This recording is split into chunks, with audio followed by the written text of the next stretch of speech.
हाँ, तो अपने लास्ट वीडियो तक बुकानन के बारे में पढ़ लिया था। बुकानन की 2 यात्राएं पढ़ी कि बुकानन राजमहल हिल्स जाता है और राजमहल हिल्स से वो एक पहाड़ियों से मिलता है और फिर वो जो जाता है गंजूरिया पहाड़ और गंजूरिया पहाड़ में मिलता है संथालों से।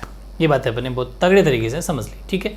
उसके बाद में बुकानन का चलो काम ठीक है, उसका चैप्टर क्लोज हो गया।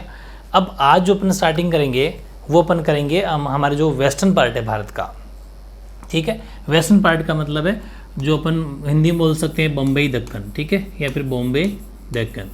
बॉम्बे डेक्कन की बात करेंगे, बम्बई दक्कन, ठीक है। यहाँ का क्या मामला है देखिए, क्योंकि वो जो अपन ने बात करी, एक बार आप कहेंगे तो मैं रिकॉल कर सकते हैं अपन ने जो पहले पढ़ा, पहले वो बात समझ लीजिए आप। अपन ने पढ़ लिया बंगाल के बारे में, ठीक है। 1 सेकंड के लिए रिकॉल करो पूरा। बंगाल के अंदर अपन ने क्या पढ़ा, बंगाल में अपन ने पढ़ा ज़मींदार, ठीक है। ज़मींदारों के बारे में पढ़ा, किसानों के बारे में पढ़ा, जिनको अपन रैयत भी बोल सकते हैं, फार्मर्स, ठीक है, इनके बारे में पढ़ लिया बंगाल में। फिर अपन ने इनके बारे में पढ़ने के बाद में जो जो बुकानन था, बुकानन के बारे में पढ़ा, ठीक है। बुकानन ने 2 यात्राएं करी थी, एक तो राजमहल, दोनों खैर वैसे तो राजमहल की थी, ठीक है। राजमहल हिल्स या राजमहल पहाड़ी, वहाँ पर वो मिलता है पहाड़ियों से। एक तो पहाड़िया जाति के लोग थे या फिर पहाड़िया जनजाति के थे, और एक मिलता है वो संथालों से, ठीक है। ये सिंपली रिकॉल हो गया अपना। यहाँ पर वो खेती बाड़ी देखता है, वो अपन ने सब पढ़ लिया था। दामिनी का है इनकी ज़मीन संथालों के लिए गवर्नमेंट वहाँ पर अलॉट करती है, वो सब अपन ने पढ़ लिया, ठीक है। यहाँ का पूरा चैप्टर अपन ने अच्छे से समझ ली, ये वाला पोर्शन। अब आज जो अपन बात कर रहे हैं, ये बात कर रहे हैं हमारे बम्बई दक्कन की, बॉम्बे डेक्कन की। एक्चुअली यहाँ पर क्या होता है कि यहाँ ये अभी अगर मैं 8% की बात करूँ तो एक सूपा गांव है, सूपा गांव, ठीक है, जो पुणे में पड़ता है। वैसे पहले तो था पूना, ठीक है, पूना, और आज की डेट में वो हो गया पुणे, और ये है महाराष्ट्र के अंदर। कहाँ है? महाराष्ट्र में, ठीक है, महाराष्ट्र में पड़ता है। यहाँ पर सूपा गांव के अंदर, पुणे महाराष्ट्र में जो ये जगह पड़ती है, यहाँ पर किसान जो लोग हैं, किसान लोग जो है, किसान और जो साहूकार मान लो, चाहे पैसे देने वाले लोग मान लो, व्यापारी मान लो, जो किसानों से क्या करते थे, अनाज या फसलें खरीदते थे। भाई जो भी पैदावार की क्रॉप्स वगैरह किया, उसको ये जो है यहाँ पर वो जो साहूकार लोग बोल दो, चाहे आप उनको ज़मींदार क्या नाम, वो जो व्यापारी लोग होते हैं, ठीक है, व्यापार करने वाले, इनको बोल दो, ये सब ट्रेडर्स, ये सब इनसे क्या करते थे, यहाँ के किसानों से अनाज वगैरह लेके आते थे। और वहाँ पर ये सूपा गांव के अंदर एक मंडी है, सूपा जो पुणे के अंदर जगह पड़ती है, यहाँ पर ये है एक अनाज मंडी, ठीक है, जहाँ पर अनाज लाया जाता है। सिंपली आप समझते ही हो, अनाज कहाँ लाया जाता है? मंडी में लाया जाता है। तो ये किसान क्या करते हैं कि यहाँ आते हैं। किसानों को गुस्सा किस बात का है? किसानों को गुस्सा इस बात का है कि साहूकार और व्यापारी जो मनमर्जी की रेटें लगाते हैं, किसानों के धान की रेट बढ़ाते नहीं है, ठीक है। जैसे कि 10 क्विंटल हुआ तो इन्होंने वो गेहूं की रेट या कोई सा भी धान उसकी रेट फिक्स कर दी, बढ़ाते ही नहीं है। और अब ये सब मिल गए, इनको पता है कि किसान गरीब होता है और किसान को पैसों की ज़रूरत होगी, वो बेचेगा, तो रेटें बढ़ाओ मत। इसलिए किसानों को आया गुस्सा, और क्योंकि किसानों से फिर कंपनी के जो मालिक हैं, जो ब्रिटिश ईस्ट इंडिया कंपनी, उनको वो रेवेन्यू और देना पड़ता था, उनको राजस्व और जमा कराना पड़ता, तो वो बहुत परेशान थे। तो यहाँ वो मंडी पहुँचते हैं और वो तारीख थी 12 मई 1875 की, 12 मई 1875। इस जगह सूपा गांव पूना के अंदर पड़ता है, आज का पुणे हो गया, और वैसे पहले ये पूना था, महाराष्ट्र के अंदर पड़ता है। यहाँ पर ये धावा बोल देते हैं, मतलब तगड़े तरीके से। और जो साहूकार लोग हैं, इनके जितने भी बही खाते हैं, ठीक है, यानी साहूकारों के जितने भी जो बही खाते हैं, मतलब जो अकाउंट्स, इनकी जितने भी अकाउंट्स वगैरह हैं, उन अकाउंट्स को जिसमें ये लोग रखते थे अपना पूरा हिसाब किताब, उन बही खातों को जला देते हैं, ख़त्म। प्लस इवन कभी कभी तो ये भी करते हैं कि साहूकारों के इनके जो घर हैं व्यापारियों के, उन घर को भी ये खूब सारे जो किसान है आग लगा देते हैं, और बहुत तगड़े तरीके से यहाँ पर ये एक आंदोलन या मूवमेंट छेड़ते हैं। ये बात है अपनी यहाँ की, क्योंकि ये किसान बहुत परेशान थे, मनमर्जी यहाँ पर ये रेटें फिक्स कर रहे थे, इस वजह से। एक बात तो ये समझ गए। यहाँ पर एक इंपॉर्टेंट चीज़ आपको 1 मार्क्स का क्वेश्चन तैयार हुआ, वो ये हुआ कि 12 मई 1875 को सूपा गाँव पूना 8% पुणे, वहाँ पर साहूकारों और व्यापारियों के ऊपर किसान दावा बोल देते हैं, किसान एक आंदोलन छेड़ देते हैं, उनके बही खाते अकाउंट्स डिटेल वगैरह सब जला देते हैं, उनके घरों को आग लगा दी जाती है, उनको दुकानों को लूट लिया जाता है, जो उनकी शॉप्स हैं, ठीक है, दुकानें, उनको ये लूट लेते हैं। ये सारे काम अपन ने पढ़ लिए, सिंपल, इतनी दिमाग में इमेज बना लिया आपने। इसके बाद में एक सिस्टम अपन ने पहले पढ़ा था, कहाँ, बंगाल का। बंगाल के अंदर क्या था कि बंगाल के अंदर जो एक सिस्टम चला करता था रेवेन्यू लेने का, राजस्व लेने का, वो था इस्तमरारी बंदोबस्त। इस्तमरारी बंदोबस्त ये रेवेन्यू की सिस्टम था जिसको अपन परमानेंट सेटलमेंट भी बोलते थे, ठीक है, परमानेंट सेटलमेंट, ठीक है। ये चलता था बंगाल के अंदर और ये बहुत सही था। क्या कि इसके अंदर ज़मींदार जो होता था, ज़मींदार, उसको 300, 400, 100, 200 जो भी गांव दे दिए जाते थे और वो अपने हिसाब से उस गांव की कैपेसिटी के हिसाब से रेवेन्यू फिक्स कर देता, मामला ठीक था। यहाँ पर उल्टा सिस्टम है, कहाँ पर, बॉम्बे दक्कन के अंदर। और बॉम्बे दक्कन के अंदर यहाँ पर रेवेन्यू की पद्धति जो लगा रहे हैं ये अंग्रेज, वो लगा रहे हैं यहाँ पर रैयतवाड़ी। वेरी इंपॉर्टेंट है, बहुत नई चीज़ सीखेंगे आप, रैयतवाड़ी बंदोबस्त, ये इंपॉर्टेंट चीज़ है। जो इस्तमरारी बंदोबस्त बंगाल में लगा था, ये उसके विपरीत है, ऑपोजिट है रैयतवाड़ी बंदोबस्त, ठीक है, रैयतवाड़ी सेटलमेंट, ठीक है, रैयतवाड़ी सेटलमेंट, ये यहाँ पर किसानों के ऊपर लगा दिया जाता है। और इस बात को पूरा अच्छे से आपको समझना है कि जो ये रैयतवाड़ी सिस्टम है ये क्या है। इसमें मामला ये है, उसमें क्या था, एक वो ज़मींदार होता था, वो काम फिक्स कर लेता था। लेकिन इस रैयतवाड़ी सेटलमेंट के अंदर, शॉर्ट में लिख रहा हूँ, रैयतवाड़ी सेटलमेंट, रैयतवाड़ी सिस्टम, इसमें ये सिस्टम था कि यहाँ पर डायरेक्ट रैयत का मतलब होता है किसान, ठीक है, हिंदी में रैयत ही है, वैसे आप चाहो तो इसको किसान भी बोल सकते हो, फार्मर्स।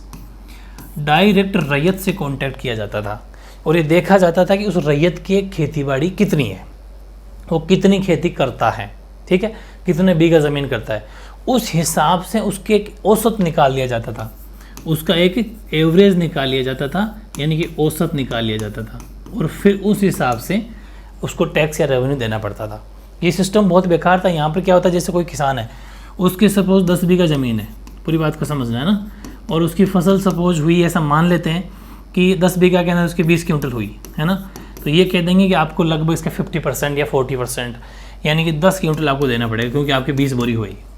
ये था।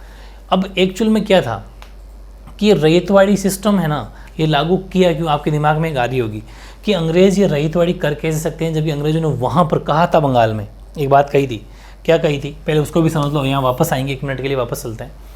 कि अंग्रेज़ों ने एक बात कही थी कि हम अभी इस्तमरारी बंदोबस्त यानी कि परमानेंट सेटलमेंट लगा रहे हैं, ये अभी आपको महंगा लग सकता है, इसकी रेट अभी हाई है, ऊंची दरें हैं, लेकिन बाद में जैसे जैसे आपकी पैदावार बढ़ेगी, प्रोडक्शन बढ़ेगा, तो आपको ऑटोमेटिक हल्का लगने लग जाएगा, ये कहा था ना। लेकिन अब यहाँ पर क्या होता है कि जैसे 1810 के लगभग, 1810 के लगभग है ना, 1810 मान लो चाहे 1820, यहाँ मामला क्या होता है कि किसानों की प्रोडक्शन बढ़ जाती है, खेतीबाड़ी अच्छी होती है और जो इनकी जो पैदावार है, मतलब धान अनाज है, उसकी रेटें भी हाई हो जाती है। अब अंग्रेज़ सोचते हैं यार अपन तो फंस गए कि इस्तमरारी सिस्टम के अंदर जो बंगाल में चालू किया था वही अंग्रेज़ वहाँ पर राज करते थे, तो बोले कि यार इस्तमरारी सिस्टम के अंदर तो फिर गड़बड़ होगी, क्योंकि ब्रिटिश ईस्ट इंडिया कंपनी जो कहाँ राज करती थी उसका फिक्स पॉलिसी थी कि आप अब बढ़ा नहीं सकते। तो फिर उन्होंने सोचा कि ये काम करते हैं, ये रैयतवाड़ी सिस्टम लगाएंगे, यार ऐसे तो पार पड़ेगी नहीं, किसानों को तो बहुत अच्छी इनकम हो रही है, और किसानों के बहुत अच्छी इनकम, और इसके प्लस एक नेगेटिव पॉइंट इन्होंने गिनाया। इन्होंने ये कहा, ब्रिटिशर्स ने, पूरी बात समझना, बहुत अच्छी स्टोरी है। जो ब्रिटिशर्स थे, अंग्रेज़ थे, इन्होंने एक बात कही कि जो ये किसान है ना, अगर हमने किसानों से टैक्स नहीं लिया, ठीक है, अगर किसानों से रेवेन्यू नहीं लिया, यानी राजस्व अगर नहीं लिया बढ़ा के, क्योंकि अभी हम इस्तमरारी बंदोबस्त परमानेंट सेटलमेंट से जो ले रहे हैं वो तो कम है, रेटें बढ़ गई, तो किसान क्या बन जाएंगे, ये किराया भोगी बन जाएंगे सिर्फ, ठीक है, किराया भोगी, यानी कि सिर्फ ये किराया लेंगे, रेंटियर बोलते हैं इनको, रेंटियर बन जाएंगे। रेंटियर का मतलब ये होता है कि ये किसान इतनी अच्छी इनकम होने लग गई इनके कि इन्होंने क्या करा, अपनी खेती को दूसरों को बता दिया, रेंट पे दे दिया, सिर्फ रेंट खाते थे, ठीक है, कि चलो ठीक है, तू मेरी 20 बीघा ज़मीन है तो यूज़ कर ले, तो खेती कर ले और मुझे आधा दे देना। तो जो दूसरा खेती करेगा वो उस हिसाब से नहीं करेगा, वही सोचेगा साल 2 साल करके यहाँ से निकलना अपनों क्या है। तो इन्होंने, अंग्रेजों ने ये कहा कि अगर इस वजह से हो गया तो किसान नहीं रह जाएगा, किसान एक किराया भोगी बन जाएगा, सिर्फ रेंटियर बन जाएगा, सिर्फ पैसा लेगा, किराए पे ज़मीन दे देगा और दूसरे के खेती बाड़ी करेंगे, तो प्रोडक्शन उतना अच्छा नहीं होगा, खेती पे ज़्यादा ध्यान नहीं दिया जाएगा। ये विचार अंग्रेजों के दिमाग में आया कहाँ से, है ना? तो उनके एक अर्थशास्त्री था उस टाइम पर अंग्रेजों में ही, ठीक है, अंग्रेजों में अर्थशास्त्र इकोनॉमिक्स था। तो वो मेरी बात समझो, एक्चुअल में ये जो इनके दिमाग में ख्याल है 1820 के समथिंग की बात है, 1820 के समथिंग इन अंग्रेजों के एक इकोनॉमिक्स था, ठीक है, इकोनॉमिक्स था डेविड रिकार्डो। पूरी स्टोरी को समझोगे तब समझ में आएगा। डेविड रिकार्डो, पूरी बात समझना। अंग्रेजों ने ये कहा कि हम जो ये रैयतवाड़ी पद्धति लागू कर रहे हैं ना, इस्तेमारी को हटा के, परमानेंट सेटलमेंट को हटा के, ये जो रैयतवाड़ी कर रहे हैं वो इसलिए कर रहे हैं कि किसानों की इनकम बढ़ गई है और किसान किराया भोगी बन जाएगा, वो रेंटियर बन जाएगा और वो अपने किसान नहीं रह जाएगा। और ये एक्चुअल में ऐसा देखा, लोगों ने देखा, वाकई में ऐसा कर रहे थे किसान। प्रोडक्शन अच्छा हुआ तो उन्होंने क्या करा, सीड में कि आधे किसी को दे दिया कि तुम हमारे खेती यूज़ कर ले, आधा दे देना बस, और आराम से रेस्ट करते, किराया खाते, बात खत्म। या फिर ज़मीन को किराए पे दे देते कि 5 साल के लिए आप मैं हमारी ज़मीन को यूज़ कर लो, इतना किराया दे देना। तो वो जो यूज़ करने वाला वो क्या सोचेगा कि मुझे क्या करना, 5 साल करके निकलना यहाँ से, तो उतना प्रोडक्शन अच्छा नहीं होगा। इन्होंने कहा, डेविड रिकार्डो ने एक बात कही, डेविड रिकार्डो ने ये कहा, क्योंकि जो अंग्रेज़ों के अधिकारी थे उस टाइम पर, जो काम करने वाले थे 1820 के समथिंग, जितने भी ऑफिसर थे, उन्होंने इस डेविड रिकार्डो के विचारों को पढ़ रखा था, ठीक है भाई। जैसे हमारे भी कोई अफसर होते हैं तो वो भी तो कुछ किताबें पढ़ के आते हैं, तो उनके दिमाग में भी नॉलेज होता है, किसी न किसी अर्थशास्त्री का हमारे दिमाग पर प्रभाव होता है। जैसे हम कहते हैं गांधी जी के विचार हम पढ़ते हैं, सबके प्लेटो के, अरिस्टो के, सबके विचार पढ़ते हैं, उनसे हमें सीखने को मिलता है। तो डेविड रिकार्डो एक बात कहते थे, उन्होंने ये कहा कि अगर आप किसानों से औसत राजस्व, बहुत इंपॉर्टेंट शब्द है औसत राजस्व, यानी कि एवरेज रेवेन्यू, अगर आप इनसे एवरेज रेवेन्यू अगर नहीं लोगे, ध्यान से समझना, एवरेज रेवेन्यू अगर नहीं लोगे तो जो किसान है वो क्या बन जाएंगे, वो किराया भोगी बन जाएंगे, सिर्फ किराया खाएंगे, प्रोडक्शन अच्छा नहीं होगा और वो सोते रहेंगे, किसान नहीं रह जाएगा, अच्छी पैदावार नहीं होगी। और वाकई ऐसा कैसा हो रहा था, किसानों क्या कर रहे थे, पैदावार जैसे ही अच्छी हुई रेंट पे लोगों को दे दिया और मस्त अपना रिलैक्स करते थे। ये बात इनके दिमाग में आते ही इन्होंने कहा कि नहीं, रैयतवाड़ी अब तो लागू करनी चाहिए।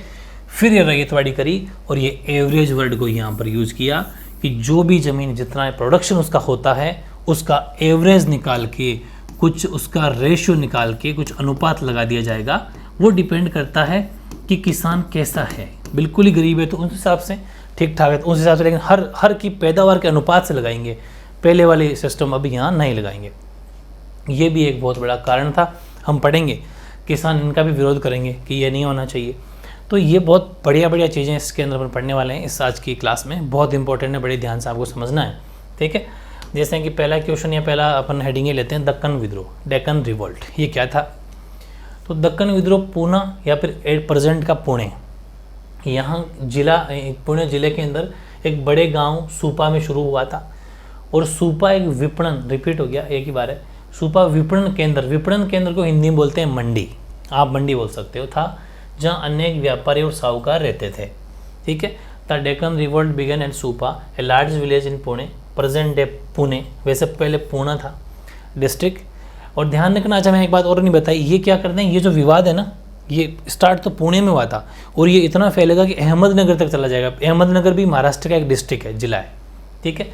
फिर डेट आई 12 मई 1875 को, सबसे इम्पोर्टेंट चीज़ है, आसपास के ग्रामीण इलाकों में रैयत का मतलब किसान इकट्ठे हो गए और उन्होंने साहूकारों से उनकी बही खातों और ऋणबंधों की मांग करते हुए उन पर हमला बोल दिया।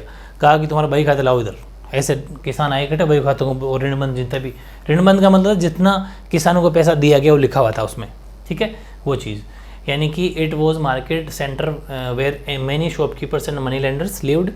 On 12 May 1875 riots from surrounding rural areas gathered and attacked the shopkeepers demanding their बही खातास, जिसको अपन अकाउंट बुक्स भी बोल सकते हैं, दोनों ही शब्द सही है, एंड डेबिट बॉन्ड्स। में एक बात बता दूं, हिंदी मीडियम वाले और इंग्लिश मीडियम वाले मोस्टली हिस्ट्री को आपको हिंदी में पढ़ना है, क्योंकि खूब सारे वर्ड हिंदी में ही लिखे जाते हैं, तो टेंशन मत लेना।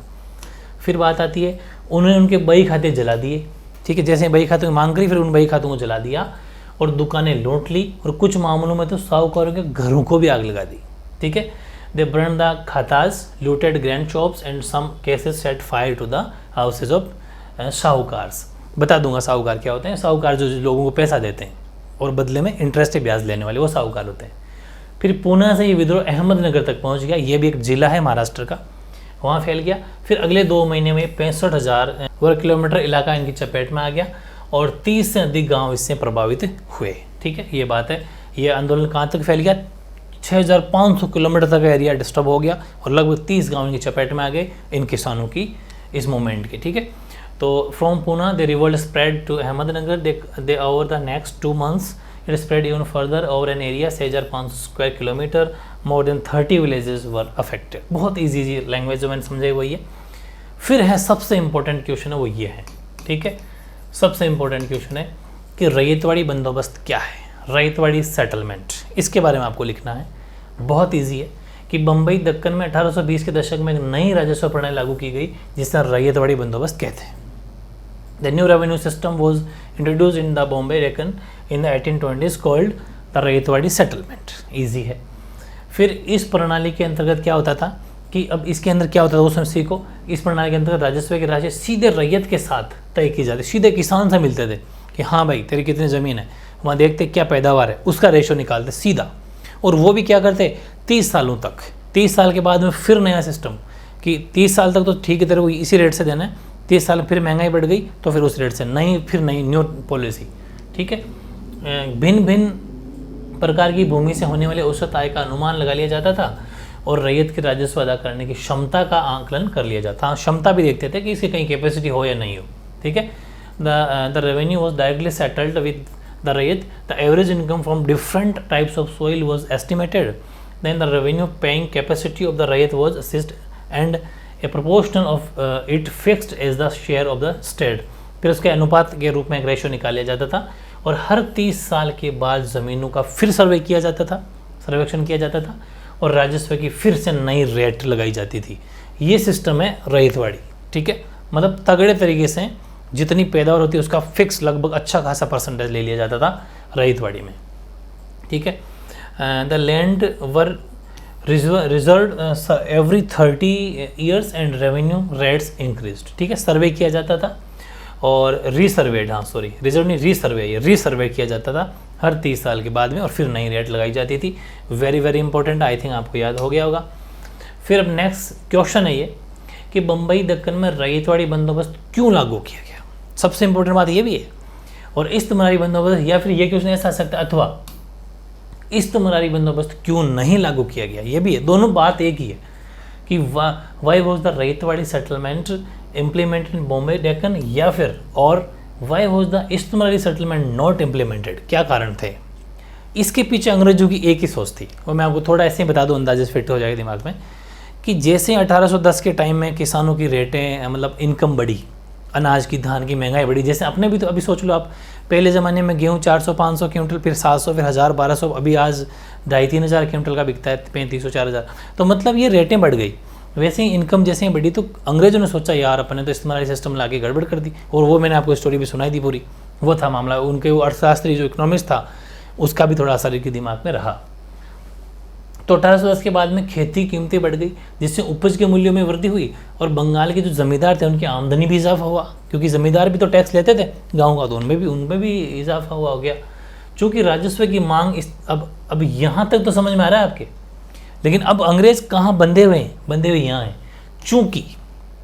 चूँकि राजस्व की मांग इस्तेमारी बंदोबस्त के तहत की गई थी, इसलिए औपनिवेशिक सरकार इस बढ़ी हुई आय से अपने हिस्से का कोई दावा नहीं कर सकती। अब कितने भी पैदा हो आप बोल नहीं सकते, क्योंकि आपने पहले ही कह दिया था कि जैसे आपकी रेटें बढ़ेगी हम आपकी उस टाइम पर रेवेन्यू नहीं बढ़ाएंगे, आप दावा नहीं कर सकते, ठीक है। फिर आते हैं अपने वित्तीय संसाधनों को। लेकिन अब अंग्रेज सोचते ऐसे बात पार पड़ेगी नहीं, महंगाई बढ़ गई, खुद के फाइनेंशियल जितने भी सिस्टम है उनको मजबूत करने के लिए वित्तीय संसाधन का मतलब होता है रेवेन्यू मजबूत करने के लिए। हमारी सरकार क्या होती है, रेवेन्यू चलती है, तो रेवेन्यू मतलब टैक्स जो आता है, उन संसाधनों को मजबूत करने के लिए या फिर उसको आगे बढ़ाने के लिए या फिर भूमि में और ज़्यादा ज़मीन, मशीनरी लगाना है, फैक्ट्रियाँ लगाना है, उन सब को करने के लिए अपने भू राजस्व को ज़्यादा से ज़्यादा बढ़ाना चाहती थी। ये बात है। आफ्टर 1810, अच्छा टाइम पीरियड जरूर ध्यान रखना, 1810। After 1810 the prices of cultivation increased which increase the value of the produce and increase the income of the Bengal zamindar. Bengal जमींदारों की रेटें बढ़ गई, ठीक है। और since the demand for revenue was fixed under the istamrari settlement, istamrari settlement बोल दो चाहे परमानेंट सेटलमेंट बोल दो, कोई फ़र्क नहीं पड़ता, दोनों ही सही है, परमानेंट सेटलमेंट, ठीक है। The colonial government could not claim any share of this increase income, नहीं कर सकती क्योंकि इस्तेमारी से या फिर परमानेंट सेटलमेंट बंधी हुई थी। Therefore the increase to his financial resources मजबूत करने के लिए वो increase the land revenue as much possible, जितना हो सकता है उसको बढ़ाना चाह रही थी।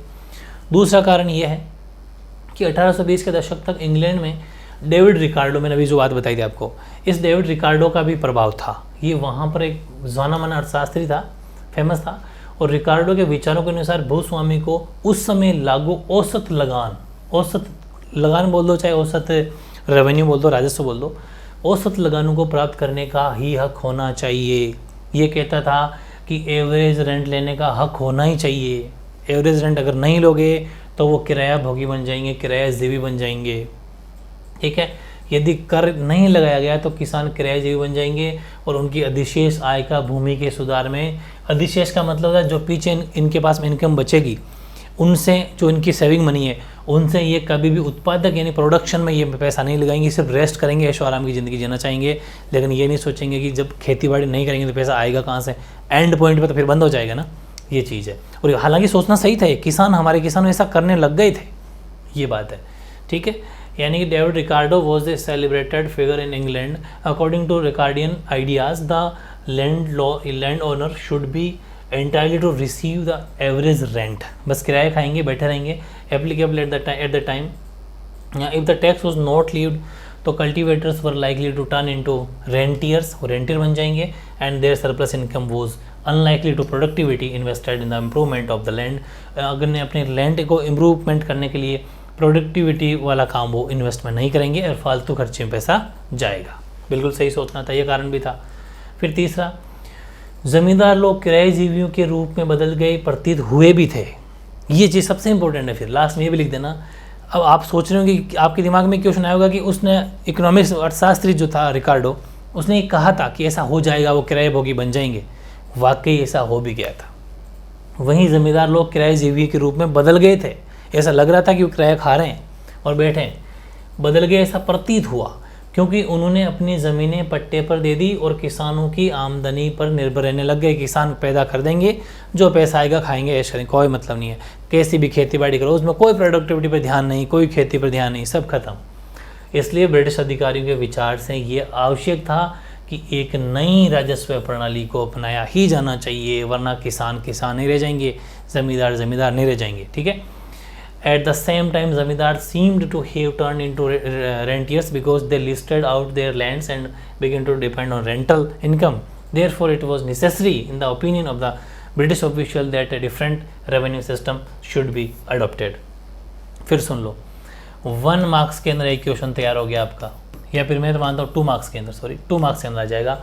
ये आएगा कि जो जमींदार ये जो अंग्रेज लोग हैं, ये जो एक नई रेवेन्यू पद्धति जो लेके आए, रेवेन्यू सिस्टम जो लेके आए, एक भिन्न राजस्व प्रणाली लेके आए, ये क्यों लेके आए? तो अगर 1 नंबर में आता तो ये लिखना है कि ऐसा इनको लगा कि ज़मींदार रेंटियर बन रहे हैं, ऐसा इनको प्रतीत हुआ, इसलिए नई सिस्टम ने सोच लिया था कि एक नई सिस्टम लाना चाहिए। ये बात है, ठीक है। ये अपन ने पढ़ लिया।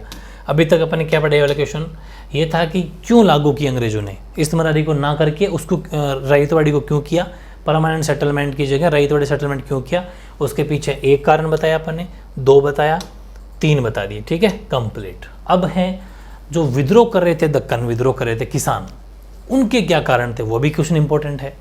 तो उनका पहला कारण तो ये था नई राजस्व प्रणाली, ये भी गुस्सा था उनको। न्यू रेवेन्यू सिस्टम कौन सा? रईतवाड़ी वाला।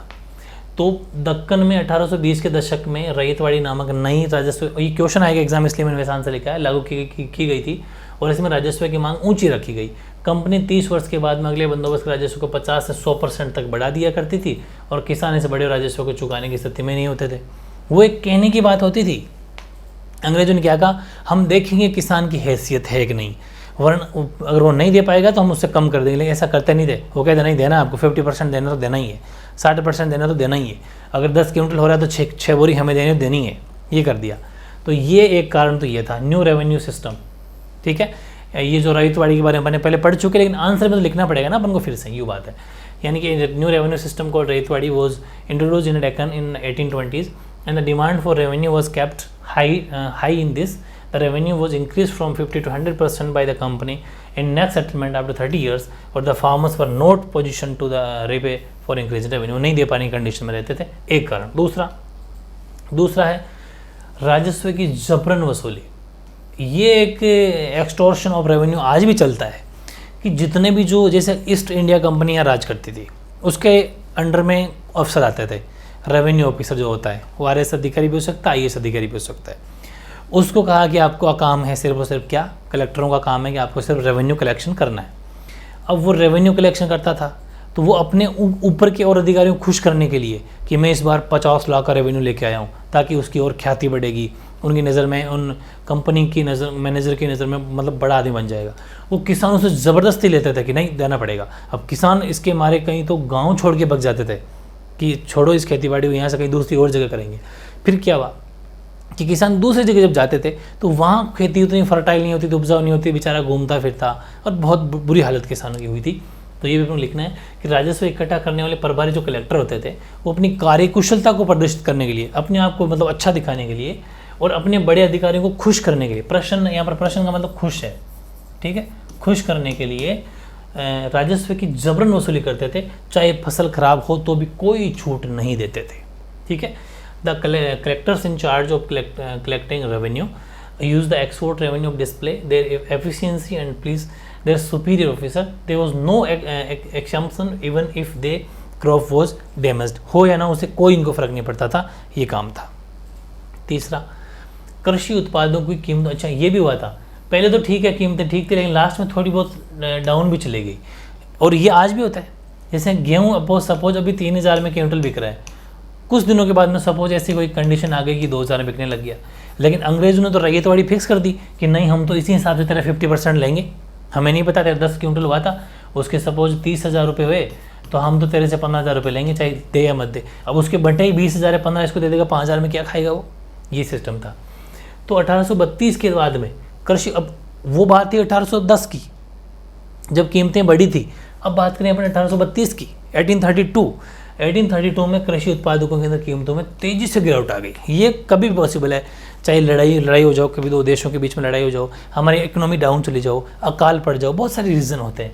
ठीक है, परिणाम स्वरूप किसानों की आय में गिरावट आई, और 1832-34 के वर्षों में अकाल और पड़ गया था, अनाज ही पैदा नहीं हो रहा था। लेकिन ये तो नहीं साहब, हम तो रैयतवाड़ी ठोकेंगे, ये चीज़ थी। तो ये भी एक कारण था। After 1832, the prices of agriculture produce fell sharply. As a result, the income of farmers further declined, and in the years 1832 there was a famine, मतलब कि अकाल पड़ गया। तो ये भी कारण था तीसरा। चौथा कारण है ऋणदाताओं की मनमानी ब्याज दर। अब किसान जाए तो कहाँ जाए, लैंड ऑर्डर से, मनी लेंडर्स जो होते थे उनसे पैसा लेने जाते थे, और ये सेठ ये लोग होते थे और इन मनमानी ब्याज दर लगाते, कोई तो 10 का सैकड़ा, 5 का, मतलब 10,000 रुपये लेके जाओ, और कभी कभी तो ये हालत हो जाती थी। चलो मैं एक एग्जांपल एनसीईआरटी का ले लेता हूँ कि 2,000 रुपये कोई किसान इनसे लेके गया, 2000, और इस असल रकम तो 2,000 ही है, 14,000 रुपये सिर्फ और सिर्फ ब्याज हो गया, इंटरेस्ट। अब आप क्या अंदाज़ा लगाएंगे कि रुपये 2,000 लेके गया था, और किसान को अब कह रहे हैं कि तेरे 14,000 तो सिर्फ ब्याज ही हो गया, क्या चुकाएगा? फिर क्या करेगा? ज़मीन छोड़ दे, ज़मीन खाली कर, ज़मीन ये अंडर में ले लेते, ज़मीन हड़प लेते। क्या होता था कि ये जो आगे पढ़ेंगे अपन एक क्लास, नेक्स्ट क्लास में ये पढ़ेंगे कि जो ज़मींदार या ऋणदाता जो लोग होते थे मनी लेंडर्स के प्रति, किसान, फिर किसानों को पता चलेगा बाद में कि ये जो मनी लेंडर होते थे ना, मनी लेंडर, ये इनसे साइन करवा लेते थे। अब ये किसान होते थे अनपढ़, ये साइन तो करते नहीं थे, ये लगाते थे अंगूठा, ठीक है, पढ़ना इनको आता नहीं था। तो ये मनी लेंडर्स एक खाली कागज़ पे जिसमें कुछ शर्तें लिखी होती थी कि मैंने इससे 20,000 रुपये लिए हैं, जबकि रुपये 2,000 लिए हैं, ऐसे फर्जी लगा के अंगूठा लगवा लेते, और ये उनका बाकायदा डॉक्यूमेंट तैयार कर लेते और कहते कि देख ले तेरा लिखा हुआ है, तूने खुद अंगूठा लगाया है। दूसरी कंपनी को दिखा देते, कंपनी वाले फोर्स आके ज़मीन को हटा लेते और इसको सेठ ही लोगों को ज़मीन दे देते। जो उस टाइम की पुलिस होती थी।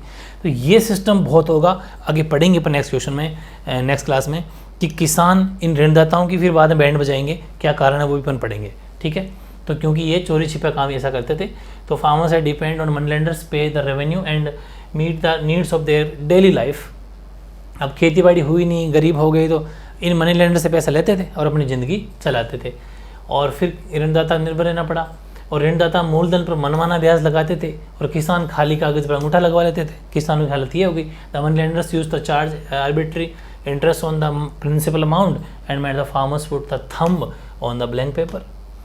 पांचवा है ऋण का स्रोत सूख गया, ठीक है, ऋण का स्रोत सूख गया मतलब क्रेडिट ड्राइज अप। इसका मतलब क्या हुआ, 1865 की बात है, अमेरिका में गृह युद्ध की समाप्ति के बाद वहाँ कपास का उत्पादन पुनः चालू हो गया और ब्रिटेन में भारतीय कपास की मांग में गिरावट आती चली गई। एक्चुअल में क्या, अमेरिका के अंदर 1865 के अंदर गृह युद्ध चला था, एक सिविल वॉर स्टार्ट हो गया था, क्या आ गया ये रहा। तो वहाँ पर एक्चुअली ये हुआ कि ब्रिटेन का वहाँ पर कपास का उत्पादन वापस चालू हो गया। जैसे ही गृह युद्ध चला वहाँ पर, तो वहाँ पर फिर ब्रिटेन क्या करता था, कपास पर, पूरी स्टोरी सुनो, इसकी स्टोरी ये है कि ब्रिटेन जो है, इंग्लैंड जो है, वो कपास लिया करता था, ठीक है, कपास लेता था, कॉटन लेता था, और वो लेता था भारत से और यूएसए से, ठीक है, लेकिन ज़्यादा लेता था यूएसए से, अमेरिका से।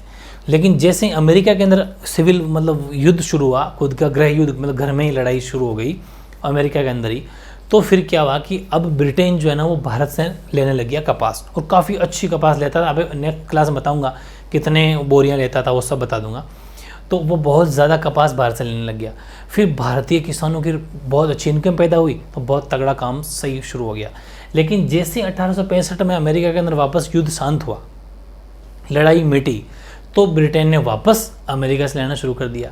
तो भारतीय किसान जो बहुत भयंकर पैदा करके बैठे थे कपास में, और ये उम्मीद लगाई बैठे थे कि अब तो हमारी इनकम बढ़ जाएगी, फिर वापस बंद हो गई। ये भी एक कारण था, ठीक है। यानी कि गृह युद्ध की समाप्ति हुई तो वापस अब कपास का उत्पादन ब्रिटेन में चालू हो गया, और ब्रिटेन में भारतीय कपास की मांग में गिरावट आ गई, ठीक है, क्योंकि वो अमेरिका से लेने लग गए।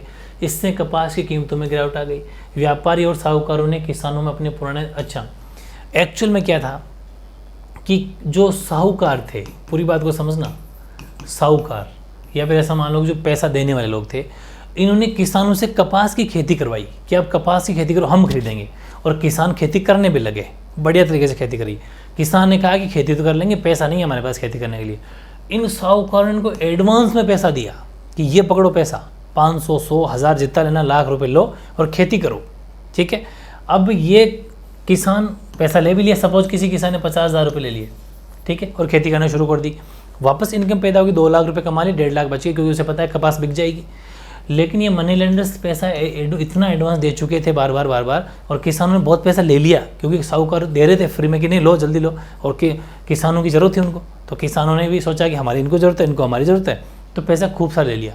जैसे ही वहाँ पर कपास की जाना बंद हुआ, तो फिर इन्होंने वापस मांगना शुरू कर दिया कि पैसे दो हमारे, और फिर वो बही खाते में उनमें एंट्रियाँ गलत करी हुई, 50,000 की जगह 5-5 लाख बना दिए, तो इनकी हालत ख़राब हो गई।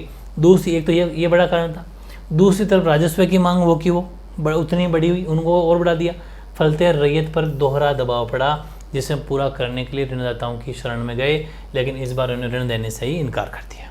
ये भी एक बड़ा कारण था। After the end of civil war in America, 1865, cotton production resumed there, and the demand of the Indian cotton in Britain kept decline होगी, led to fall in the prices of cotton. तो traders and money lenders started demanding back their old loans from the farmers. तो on the other hand, the government increased, और government वैसे की वैसे रेटें बढ़ाई हुई। तो ये सब कारण थे डिमांड और revenue. As a result there was double pressure on the Rayat, fulfill which went to lenders, but this time he refused to give loan. अब ऋणदाताओं का स्रोत सूख गया का मतलब, ये हेडिंग जो लिखी हुई थी इसका मतलब ये है कि अब इन्होंने दोहरा प्रेशर बना, तो फिर ये जाए तो कहाँ जाएं, वापस उन्हीं जिनसे पैसा लिया तो उन्हीं के पास वापस जाएं। उन्होंने कहा नहीं मिलेगा, आगे वाला चुकाओ, हम नहीं देंगे। ये था सिस्टम, पैसा देने से इनकार कर दिया। और लास्ट छठा पॉइंट है अन्याय का अनुभव।